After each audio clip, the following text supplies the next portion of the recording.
Receita Federal começou a receber hoje as declarações do Imposto de Renda 2025 e o prazo vai até o dia 30 de maio. A expectativa é de que 46,2 milhões de declarações sejam enviadas, quase 7% a mais do que no ano passado. O calendário de restituições também já foi divulgado, com pagamentos iniciando em 30 de maio, divididos em 5 lotes até setembro. E quais são as principais mudanças e novidades deste ano? Quem deve declarar? Quais erros podem levar o contribuinte à malha fina? Para esclarecer essas e outras dúvidas, vamos conversar hoje com o contador Ederson Rigon, proprietário da Master Prime Contabilidade. Ederson, muito obrigada por estar aqui com a gente nessa manhã de segunda e sabendo que agora começa um período bem corrido, turbulento, complicado para quem é contador. Isso aí, bom dia, Suelen, bom dia, Jonathan, bom dia aos homens da Jovem Pan. Uma satisfação estar aqui novamente com vocês. E realmente, começou o prazo aí para acertar as contas com o Leão e a gente está aqui para esclarecer as dúvidas. Vamos começar primeiro. Quem deve declarar imposto de renda esse ano?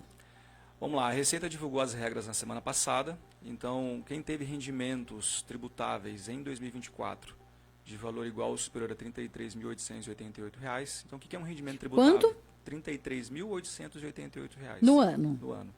Então, o que é um rendimento tributável? Salários, aluguéis, prolabore para quem é proprietário de uma empresa, rendimentos de pessoa física ali como autônomo. Então, todos esses valores que somados ultrapassaram a R$ 33.888 tem que declarar. Se a pessoa teve rendimentos isentos, como doações, distribuição de lucros, de valor igual ou superior a R$200 mil em 2024 também. Se ela passou a ser residente no Brasil em 2024, mesmo que não tenha oferido rendimento, ela tem que declarar. Se possui atividade rural, produtor rural, de valor acima de R$ 169.540, também tem que declarar. Se houve movimentação em bolsa de valores, de valor igual ou superior a R$ 40 mil, também tem que declarar. Ou se teve algum ganho, mesmo que esse valor de R$ 40 mil seja inferior, mas teve ganho sujeito a imposto na bolsa de valores, também tem que declarar. E se teve a posse ou a propriedade de imóveis de valor igual ou superior a R$ 800 mil em 31/12/2024, também tem que declarar o imposto de renda. Quanto que daria por ano, por mês, esses 33 mil, mais ou menos? R$ 2.828. Ou seja, quem ganhou mais de R$ 2.800 em salário, uma média, Exato. contando ainda com 13º, porque geralmente tem 13º, né? Exato. Ou seja, somou aí mais ou menos esse valor, precisa já declarar. Precisa declarar. Se a soma deu acima de R$ 33 mil, tem que declarar. E é bom enfatizar que a declaração ela tem obrigatoriedades, mas em quem está impedido de fazê-la. Então, às vezes, quem precisa de uma comprovação de renda, alguma coisa, mesmo que o rendimento tenha sido inferior a esse, ela pode entregar de forma espontânea a declaração. Ah, quem quiser declarar mesmo não estando nesse grupo, pode também? Pode. A declaração, às vezes as pessoas têm um pouco de medo, porque dá a entender que ao declarar eu tenho que pagar imposto. E isso não é verdadeiro. Na verdade, a gente faz agora um ajuste, uma prestação de contas para a Receita Federal. Tanto é que a Receita trata a declaração como declaração de ajuste anual. Por isso que existe restituição ou pagamento de imposto. Mas para quem teve rendimento inferior e precisa ali ter uma comprovação de renda, às vezes para poder apresentar no banco, fazer financiamento bancário, alguma coisa nesse sentido, ela pode espontaneamente entregar a declaração dentro do prazo. Eu tenho um amigo lá em Tapetininga, que ele é contador, muitos anos atrás que eu morei lá, e ele dizia que a declaração de impostos ela é um bom momento para você avaliar o seu patrimônio de um ano para o outro, para ver o quanto você cresceu ou não, o que você conquistou ou não, que acaba sendo uma medida aí, né? Exatamente. É uma forma de você ter um controle e também ter um documento que te auxilie em algumas necessidades, como um financiamento imobiliário, para a compra de um veículo, alguma coisa nesse sentido. Ederson, você falou aí de quem é obrigado a declarar esse ano. Nessa lista, teve mudança? Tem algum setor aí que não precisava declarar o ano passado e esse ano vai ter que declarar? Mudança de setor não, Sueli. O que teve foi uma pequena correção no limite. Em 2023, por exemplo, para quem entregou em 2024, referente a 2023, esse limite era de 30.639, então passou a ser 33.888. Então houve uma pequena correção de limite. Houve, inclusive, aí algumas informações que talvez pessoas que ganhassem até 5 mil por mês estariam isentos, mas isso não foi aprovado pelo governo. Pode ser que para o próximo ano seja aprovado. Então, por enquanto, permanece essa pequena mudança aí de limite apenas, de 30.639 para 33.888. E a gente começa essa declaração agora, 17 de março, mas ela é relativa a janeiro a dezembro de 2024, né? Exatamente. Então, por exemplo, se alguém vendeu um carro, comprou um imóvel, fez alguma movimentação este ano, 2025, isso não entra. Isso entra na declaração do ano que vem, mas é importante frisar que você citou um exemplo que muitas pessoas às vezes pagam multa por conta disso. A venda de um carro ou de uma casa, a gente chama que está sujeito a ganho de capital. Então, se você vendeu uma casa onde houve ganho entre o valor que você comprou e o valor da venda, isso a gente chama de ganho de capital. E se houver imposto a pagar, esse imposto ele tem que ser pago no mês seguinte à venda e não esperar para a declaração de imposto de renda. Então, muitas pessoas deixam, às vezes, vendem um imóvel com ganho, mas deixa lá para a declaração para poder informar isso para o contador. E às vezes pode ser tarde demais, pode dar um imposto desnecessário, às vezes com multa e juro nessa situação. Ah, pode ficar mais caro se deixar para depois? Pode. Pode não, vai ficar mais Vai ficar, caro, né? porque o ganho de capital, se houver imposto, ele tem que ser pago no mês seguinte à ocorrência. Se eu vendi agora em março, por exemplo, de 2025, e teve imposto, eu tenho que pagar até abril de 2025. E lá em 2026 eu declaro isso. Por isso que a gente chama de declaração de ajuste. Você vai só prestar contas para a Receita Federal. Mas o imposto ele é devido dentro do próprio ano calendário. Ou seja, esse é um dos erros comuns que as pessoas cometem. Muito comum, muito comum. E aí a hora que procura, não tem muito o que fazer mais. Eu sempre costumo dizer, o melhor momento para você se preparar para a declaração do ano seguinte é a cada mês. Então, agora a gente tem que se preparar, na verdade, para a declaração já de 2026, porque em 2025 os fatos já aconteceram. Entendi. A Receita está incentivando o uso da declaração pré-preenchida. Como que ela funciona e quais são as vantagens para o contribuinte? A declaração pré-preenchida ela já traz aquilo que a Receita tem em seu banco de dados. Então, às vezes, muitas pessoas têm dificuldade em angariar todos os comprovantes que possui, por exemplo, despesas médicas, com dentista. Então, na pré-preenchida, essas informações já são importadas na declaração do contribuinte. Rendimentos também já vem na declaração pré-preenchida, então ela auxilia e otimiza a relação dos documentos. O problema é que esse ano a Receita, embora ela divulgou o programa na semana passada, e a entrega a partir de hoje, 17 de março, a declaração pré-preenchida só estará disponível a partir de 1º de abril. Então hoje a gente não consegue ainda, eu posso fazer a declaração, mas eu tenho que contar com todos os documentos ali físicos, eu não consigo importar nada por enquanto, porque a pré-preenchida é só a partir de 1º de abril. Ou seja, quem quer usar a pré-preenchida tem que esperar mais um pouquinho, né? Tem que esperar um pouquinho. E aí atrasa a questão da restituição para quem quer entregar agora. Posso entregar se eu tiver todos os documentos, mas se houver dúvida e quiser comprovar ali, fazer uma verificação do que a Receita Federal já tem em seu banco de dados, a gente precisa aguardar até dia 1º de abril. A pré-preenchida, ela traz informações dos bancos também ou não? Em grande parte, sim. Principalmente quando eu tive rendimentos de aplicação financeira. Só que isso precisa ser conferido, porque já teve bastante caso dessas informações estarem um pouquinho distorcidas em relação ao de fato o que aconteceu. Distorcida em qual sentido? Desatualizado ou não? Os valores não batem com o que de fato aconteceu. Então, às vezes, a pessoa tem um informe de rendimentos do banco que demonstra um valor e o que foi importado na Receita Federal, por algum erro de informação do banco ou por alguma inconsistência de sistema, essas informações às vezes não batem. Então, nesse caso, é importante que se confira o que foi importado na pré-preenchida com aquilo que a pessoa tem de documento mesmo enviado pela instituição financeira.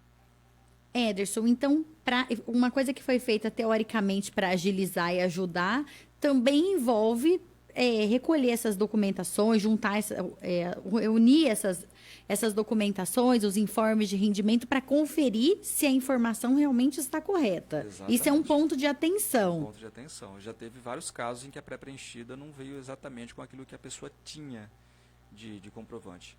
E já teve casos em que ajudou. Eu já atendi pessoas que ela não lembrava, por exemplo, que teve uma despesa com o médico e a pré-preenchida trouxe. Então ela não guardou o recibo, ela não tinha esse documento para comprovar, mas na pré-preenchida tinha. Então tem o prós e o contra. O importante é estar sempre verificando as informações que foram importadas. Qualquer pessoa tem acesso à pré-preenchida ou não? Sim, o que é necessário é a senha do portal Gov.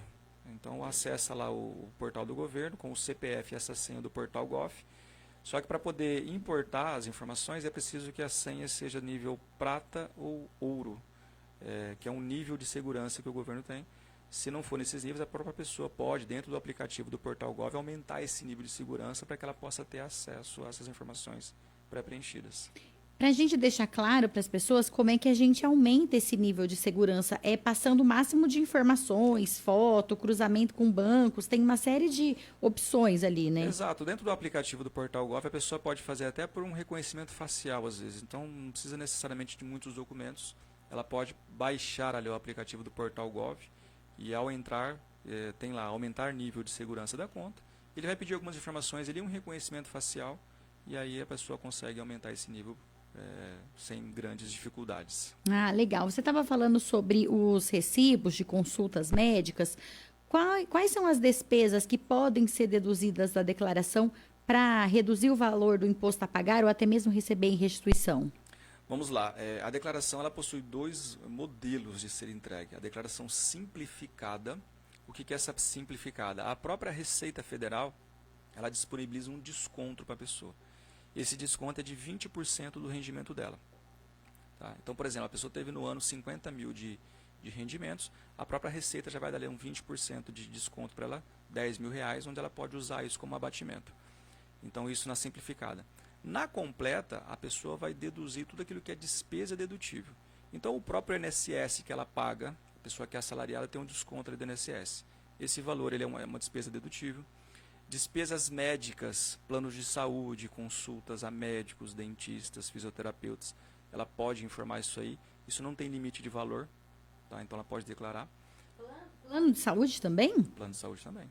Tá? Então quem paga plano de saúde. Se eu tiver plano de saúde e ainda assim eu precisei pagar algum médico, porque o plano não cobriu alguma coisa nesse sentido, eu posso declarar os dois. Tá? Eu também posso fazer uma dedução por dependente, então se eu tenho filhos até 21 anos, ou no caso 24 anos, se estiver cursando faculdade, eu tenho uma dedução ali de R$ 2.275 por dependente. O importante aqui na questão do dependente é que se eu informo um dependente, mas esse dependente também tem renda, a renda também tem que ser declarada. Acontece às vezes da pessoa declarar o dependente, mas se esquecer que esse dependente tem uma renda, e aí está sujeito à malha fina. Né? Essa renda pode ser o quê? De um filho dependente que trabalha? Exato, exatamente. E pensão? Também é um rendimento que está sujeito a ser declarado. E também eu posso deduzir despesas com instrução, escolas, cursos de graduação, pós-graduação, só que existe um limite, esse limite é de R$ 3.561,50. Então, nesse caso, o declarante pode, se ele cursa uma faculdade ou faz alguma coisa nesse sentido, ele pode informar isso como despesa de instrução. E se ele tiver dependente que também estuda, faz algum curso de graduação ou pós-graduação, ele também pode usar essas despesas como dependente.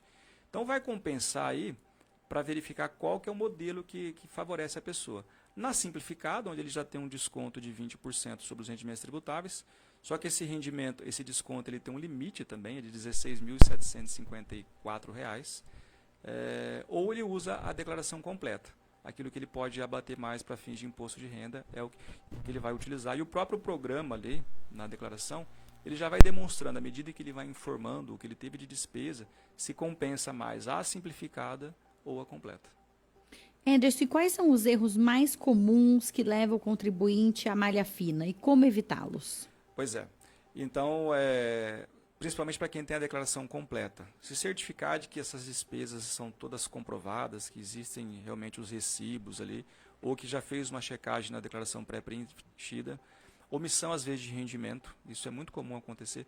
Às vezes a pessoa presta um serviço ali temporário para alguma empresa e acaba se esquecendo, às vezes, não pegou um informe de rendimento e omitiu essa declaração, mas muitas vezes a empresa declarou para a Receita Federal que pagou para aquela pessoa, para aquele CPF. Então, no cruzamento de dados existe essas informações e aí a Receita coloca em malha fina. Então, está atento a toda a documentação. A cada mês que passa é importante a pessoa estar ali atenta a tudo que aconteceu, aquilo que ela recebeu, aquilo que ela pagou e verificar se isso está sujeito à declaração de imposto de renda para que lá na declaração, no ajuste anual, não ocorra nenhum erro ali que possa ensejar uma malha fina. Como que a pessoa faz para comprovar, por exemplo, essas despesas a mais com plano de saúde ou médico, ou mesmo essa questão da escola, faculdade? Ela tem que ter o documento. As despesas médicas... Qual o documento? O comprovante que ela pagou. Então, assim, o boleto da faculdade, às vezes as próprias instituições já emitem anualmente um informe de rendimentos. Então, por exemplo, a Suelen fez um curso e pagou durante o ano para a faculdade ou para a escola tal, CNPJ da escola, o valor de X reais. Lembrando que a despesa de construção tem um limite. Você pode ter pago R$ 20.000 no ano, mas o limite é de 3.561 que você pode declarar. Então, ter os recibos médicos. A vantagem da pré-preenchida, declaração pré-preenchida, é que os recibos médicos, muitas vezes, eles já são importados no sistema da Receita. Porque o profissional da área de saúde, o médico, o dentista, ele também tem que declarar mensalmente para a Receita Federal os valores em que ele prestou de serviço. E lá ele coloca o CPF da pessoa, o nome e o valor desse serviço que foi prestado para o paciente. E na declaração pré-preenchida isso já é importado. Mesmo assim, é importante que a pessoa tenha o recibo e guarde pelo período de 5 anos, que é o prazo prescricional para a declaração de imposto de renda. Uma declaração entregue hoje, a Receita tem 5 anos para questionar alguma coisa que ela acha como inconsistente. E a despesa com saúde, por não ter limite, é motivo, às vezes, da Receita pedir comprovações. Então, declara-se lá, passa um tempo, às vezes ela quer só comprovar mesmo que aquilo que foi gasto, então ela abre um procedimento online para que as pessoas possam anexar esses recibos que foram declarados. Então não adianta a gente fazer a declaração e falar, pronto, acabei isso aqui, posso jogar fora, já está tudo certo, já até recebi minha restituição, então agora já era, só o próximo ano. Se recebeu a restituição, as possibilidades de cair em malha fina já é mais restritas, mas se atrasar ali alguma coisa nesse sentido, a Receita tem os prazos de 5 anos para poder... Hoje tem acontecido bem rápido assim, a questão de malha fina, mas dentro de 5 anos ela pode verificar se houve alguma inconsistência. Quem já caiu na malha fina em anos anteriores tem que ter alguma atenção especial esse ano? Sim, é verificar o que houve essa questão da malha fina e para que não aconteça de novo. Até porque se todo ano a pessoa comete ali uma inconsistência e é motivo de malha fina, isso abre os olhos da Receita. Poxa, mas o que acontece com esse CPF aqui que todo ano tem um probleminha? Então, quanto menos se livrar disso, quanto mais documentos eu tiver, quanto mais comprovantes e declarar as coisas ali de forma bem correta, melhor.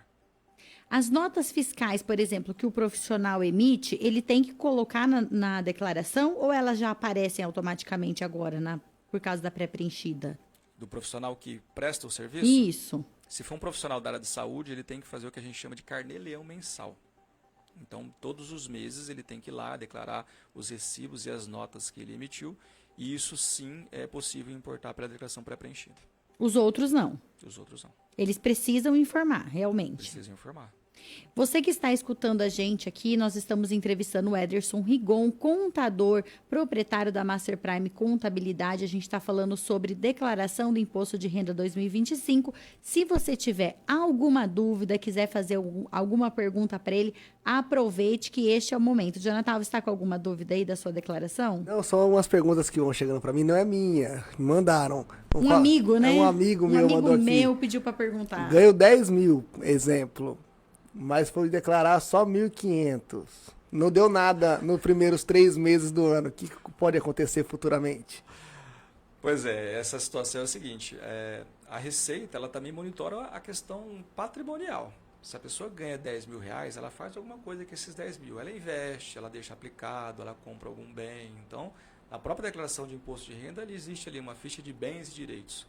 Então, poxa, você ganhou 10, mas declarou só 1.500 às vezes.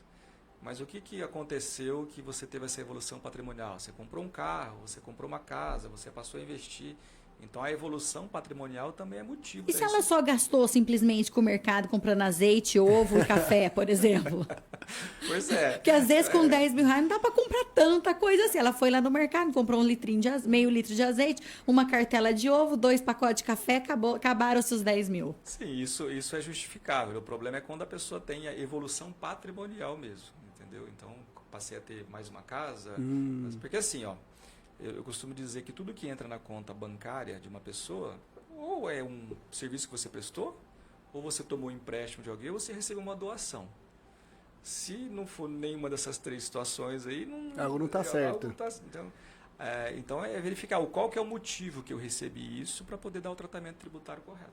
E tem um porém também que eu vejo muito mais nos MEIs, no caso, né? Que é aquela junção, no caso, é o recebimento. Então a pessoa tem lá 3 cartões, por exemplo, 2 cartões. Tem lá o do CPF e do CNPJ, mas recebe tudo só no cartão do CNPJ. Como que a gente faz essa diferença na hora da declaração? Porque lá recebe todo o valor do serviço prestado ali, mas como que vai diferenciar do imposto da pessoa física para a pessoa ali jurídica? Você tocou num ponto muito importante, Jonathan. O MEI, é sempre bom frisar, ele é uma pessoa jurídica, ele tem um CNPJ.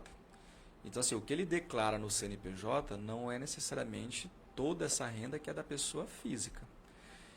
Então, assim, se o MEI tem contabilidade, escrituração contábil, e ali demonstra um lucro, esse lucro que é demonstrado contabilmente e revertido para a pessoa física, ele entra naquela situação de um rendimento isento. Então, ele não paga impostos por esse rendimento isento. Agora, por exemplo, o MEI que emitiu lá notas fiscais de R$60 mil em 2024 e declara esses R$60 mil como rendimento da pessoa física, ele vai pagar imposto de renda. Existe um limite ali de isenção, se o MEI não tem contabilidade, existe um limite de isenção, que é de 8% para quem é MEI comerciante e 32% para quem é MEI prestador de serviço. Então, por isso que a gente sempre orienta.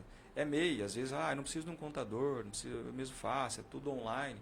Mas se você tiver uma contabilidade que justifique essa movimentação, que comprove que você tem o seu faturamento, paga ali as suas despesas e tem uma retirada ali do que sobra, que é o lucro, você pode estar isento de imposto de renda por estar justificando isso como um lucro, um rendimento isento. Então, muito detalhe, muito cuidado àquela situação onde o que eu declarei no MEI é meu rendimento de pessoa física, senão está sujeito a imposto de renda.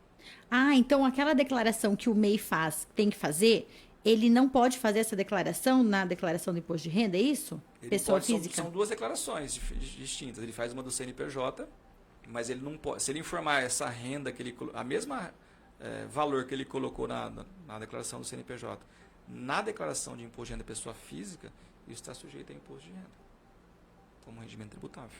Ah, olha aí um cuidado. Tem bastante MEI, a gente eu já sabe. estava achando que tinha que fazer, porque eu já fiz a declaração no caso, né? Então já estava achando que tinha que fazer essa junção, já não precisa. Então, interessante. E aí, o que a pessoa, o MEI, nesse caso, por exemplo, vai declarar na declaração de imposto de renda da pessoa física? Então, ele pode, vamos imaginar lá, ele faturou em 2024 R$60 mil. Se ele não tem contabilidade, faz por si só, tudo bem. O que ele pode declarar como rendimento tributável, como rendimento isento, é até 8% desse valor. A diferença disso é um rendimento tributável. Entendeu? Só que assim, se você pegar ali R$60 mil, o que você vai declarar de isento é um valor muito pouco, 8% disso. A diferença é como tributável, então ele pode ter que pagar imposto de renda em relação a isso. Para poder comprovar, porque assim, ele movimenta também a pessoa física. Então, para poder dar justificativas dessa movimentação da pessoa física, muitas vezes ele tem que declarar e pagar o imposto. E tem muita gente que não está se atentando a isso. Ederson, e no caso de aposentados que tem 2 trabalhos, está registrado em um, mas tem a sua aposentadoria? Soma as rendas, isso como rendimento tributável, isso é muito comum de acontecer também. Às vezes a pessoa, olhando assim as rendas individualmente, mensalmente não dá imposto a pagar. Mas na declaração, esses rendimentos são unificados, e aí a Receita vai enquadrar na tabela. Muitas vezes as pessoas até se assustam. Poxa, mas eu ganho tanto num trabalho e tanto no outro. Ok, se você olhar isoladamente, não dá imposto mensal. Mas na declaração de imposto de renda, a hora que isso é unificado, dá um imposto e às vezes não muito barato para poder pagar. Então, para quem tem fonte de renda, o ideal também é, duas fontes de renda, o ideal é que procure um profissional para poder ir se preparando ali de como é que isso vai ser tratado na declaração de imposto de renda para não pegar a pessoa de surpresa com um imposto relativamente alto. Porque geralmente costuma ser alto. Eu conheço pessoas que se assustaram realmente. Achou que, estou recebendo, agora me aposentei, continuo trabalhando, a minha renda vai ser maior. A hora que chega ali na declaração do imposto de renda, vem um susto, né? Exatamente. A tabela de imposto de renda ela tem uma variação entre 7,5% a 27,5%, vai depender da renda que a pessoa tem. Então, às vezes, ela está ali. Pode acontecer assim, eu tô olhando as duas rendas de forma separada. Então, eu tenho uma de aposentadoria e uma que eu trabalho. E essas duas rendas, por exemplo, estão sujeitas a uma alíquota de 7,5% individualmente. Mas quando eu unifico, pode ser que eu passe para uma outra faixa e a diferença eu tenho que pagar de imposto. E como que é feito esse pagamento? Parcela, é à vista? Pode ser parcelado até em 8 cotas, desde que o valor da cota seja pelo menos de 50 reais. Só te dar um toque, a sua mão está na frente do seu rosto aqui. Imagina. Pode ser dividido em 8 cotas. Tá? A primeira ela vence sempre no último dia de entrega da declaração, que é dia 30 de maio esse ano. E ela vai dividindo em 8 parcelas. Pode ser com débito em conta mesmo. A diferença é que a partir da segunda cota, ele tem uma correção da taxa Selic. Então, a primeira pega o valor do imposto, divide por 8, e a partir da segunda à oitava cota, ele vai ter uma correçãozinha pela taxa Selic. No caso da declaração da pessoa física, também pode destinar parte do imposto de renda para fundos de criança, adolescente, idosos? Como que funciona esse processo? Excelente pergunta. Isso aí é uma possibilidade para quem entrega a declaração completa. Então, antes de finalizar a declaração, eu posso fazer uma destinação do imposto devido. O limite é de 6% desse imposto, onde desses 6% é 3% para fundo do Estatuto da Criança e Adolescente e mais 3% para fundos do Amparo ao Idoso. Isso vai ser calculado do imposto devido mesmo, a destinação, por isso que a gente chama de destinação isso, porque não representa um acréscimo para a pessoa. Ela vai destinar o imposto já apurado na declaração. Então, a gente até orienta e sugere que se faça isso para poder já destinar para essas entidades que tanto precisam de uma ajuda. É como se eu escolhesse, eu vou pagar isso, ou paguei isso de qualquer forma, mas eu quero que vá exatamente para esse lugar. Exatamente. Sem eu pagar nada mais por isso. Eu só escolho para onde vai. Só escolha para onde vai. E muita gente acredita que tem que pagar mais, né? Não. Isso aí é do imposto apurado na declaração. Então, assim, se houver imposto a pagar, fechou a declaração, há imposto a pagar, essa destinação vai diminuir ali esse imposto que você vai pagar. Você vai destinar uma parte para essas entidades e a diferença você paga. Se houver imposto a restituir, esse valor que você está destinando vai ser acrescentado a essa restituição que você tem, porque você destina de fato o imposto apurado na declaração. Não, explica melhor essa segunda parte. Eu vou receber minha restituição. Vai receber a restituição, mas você está recebendo a restituição baseado no imposto que foi apurado. Entendeu? Então você não perde essa restituição por estar destinando. Você tem um imposto apurado na declaração, você destina uma parte, e essa parte que você está destinando é acrescentado à sua restituição, então você não perde ela. E de qualquer forma, o imposto que eu paguei vai para onde eu destinei.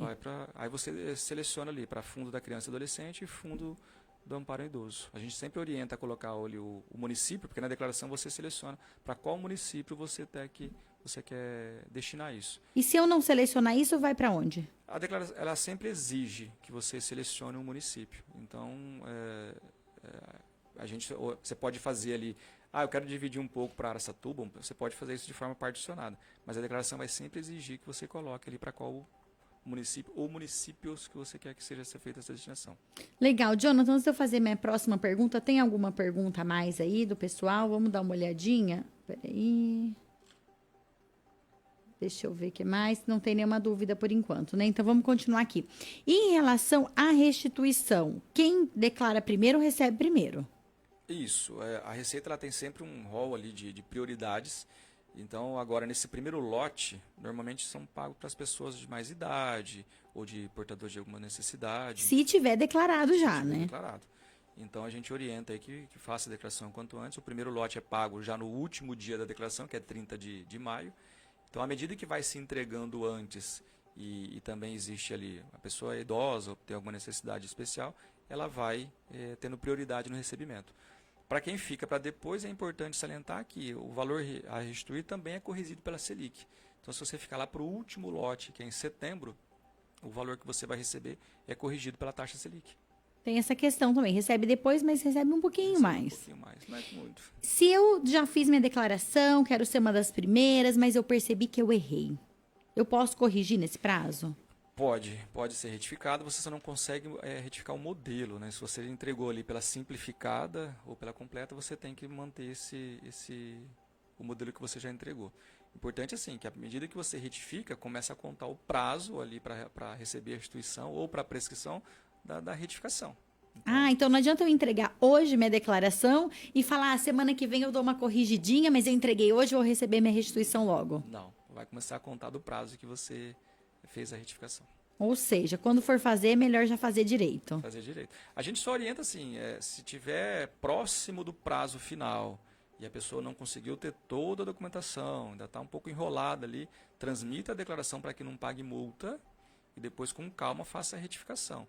A gente não orienta que seja feito retificação. Se você está dentro do prazo, é melhor que cumpra todos os requisitos e faça a declaração de uma vez por todas para não ter que ser retificada. Mas aí é melhor retificar dentro do prazo ou dá para retificar depois do prazo? Dá para retificar depois. Dentro do prazo de 5 anos, como a Receita tem 5 anos para poder verificar, qualquer pessoa também tem 5 anos para poder fazer uma retificação da declaração, se ela identificou algum erro. Tá? Mas quando eu penso na restituição, se eu errei alguma coisa, é melhor eu retificar dentro do prazo ou depois? Dentro do prazo. Porque se eu deixar para retificar depois, aí vai atrasar o processo do mesmo jeito. Vai atrasar do mesmo jeito. Ederson, e quais são as principais recomendações para quem ainda não começou a reunir os documentos para a declaração? Reunir, claro, né? Mas assim, por onde começa? Quais são, assim, os principais? Verificar se todas as fontes pagadoras que você... Hoje é muito comum a pessoa, às vezes, trabalhar em 2, 3 empregos, mesmo que seja temporário. Então, verificar se todos os comprovantes desses recebimentos estão ok.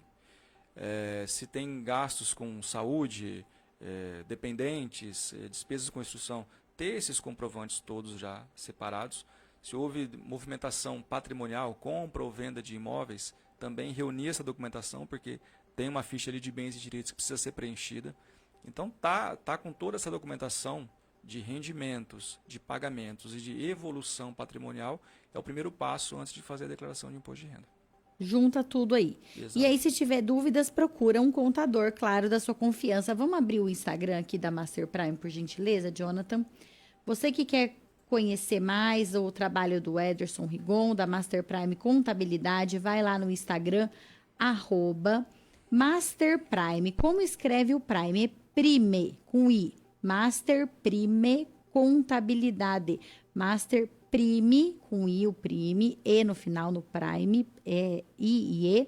Master Prime Contabilidade. A gente fala Master Prime Contabilidade. Vai lá no Instagram, é tudo junto, é facinho de achar. Você que quer tirar as suas dúvidas aí da declaração do imposto de renda, os documentos, procura o Ederson, a equipe dele, que eles estão já preparados para te ajudar nisso, que é um momento em que a gente às vezes fica assustado, né? Fala em contador, em contabilidade, quem é da área de humanas, de biológica, já começa a tremer, né? Fala, meu Deus do céu, eu vou ter que pagar alguma coisa, assim, de imposto, vou sair. A gente sempre tem, a gente não, né? As pessoas sempre têm essa sensação de que é algo ruim, que elas vão ser prejudicadas com isso. Exatamente. Eu costumo dizer que o contador não é para fazer você pagar impostos, mas para você fazer pagar o menor imposto possível dentro da legalidade. Então, não é pagar o imposto por simplesmente, é trazer algum benefício, alguma economia dentro da legalidade para pessoas físicas e jurídicas. E procurando uma ajuda, muitas vezes você percebe que às vezes você tem valor a restituir. Exato. E não simplesmente só pensar em você pagar alguma coisa, né? Exatamente, exatamente. Como também tem gente que às vezes acha que vai só restituir, vai receber um dinheiro e ali ela não percebeu que se ela não fizer alguma coisa ela vai ter que pagar, não tem jeito, né? Pois acontece muito isso. A pessoa vai ciente, já nos primeiros dias querer entregar a sua declaração, mas teve algo pontual ali que a restituição não é aquilo que ele esperava, ou na verdade não é nenhuma restituição, é um imposto a pagar. Então, assim, se antecipar também na entrega ajuda a isso. Se eu tiver que pagar, eu já vou me preparando, porque o pagamento tem que ser feito, a primeira parcela, no caso de divisão, tem que ser feita até dia 30 de maio. Então, se houver um pagamento, eu também já vou me preparando para isso. Anderson, tem alguma coisa que a gente deixou para trás que é importante, que você quer pontuar aqui para as pessoas que estão nos ouvindo? Eu acho que é só enfatizar que não deixe para a última hora. Eu sempre digo, a declaração de imposto de renda, desde que a gente se conhece por gente, se fala em declaração de imposto de renda e ainda assim muitas pessoas deixam para a última hora. Então, prepare-se desde já. Tenta ter ali toda a documentação bonitinha para poder fazer a declaração completa. Não existe a obrigatoriedade de ser feito por um profissional de contabilidade, mas pelo menos que a gente orienta que seja revisada por um profissional de contabilidade para que você não cometa um equívoco ali, que vai ficar mais caro depois corrigir isso, ou uma multa pela Receita Federal. Então, e contar com o apoio de um profissional para poder fazer a melhor estratégia possível. E sempre lembrando, né? A melhor forma de você se preparar para a declaração de imposto de renda é durante o ano, e não esperar para a declaração. Então, para quem vai fazer algum investimento esse ano em 2025, pretende vender um imóvel, alguma coisa, procura um profissional de contabilidade antes para poder verificar ali se aquela situação vai ter um pagamento de imposto ou não, para que lá a declaração não seja tarde demais. Muito bom, esse foi Ederson Rigon, passando aí as informações, as principais informações e mudanças que você que precisa fazer a declaração de imposto de renda 2025 tem que saber. Agora são 9h27, 9h27.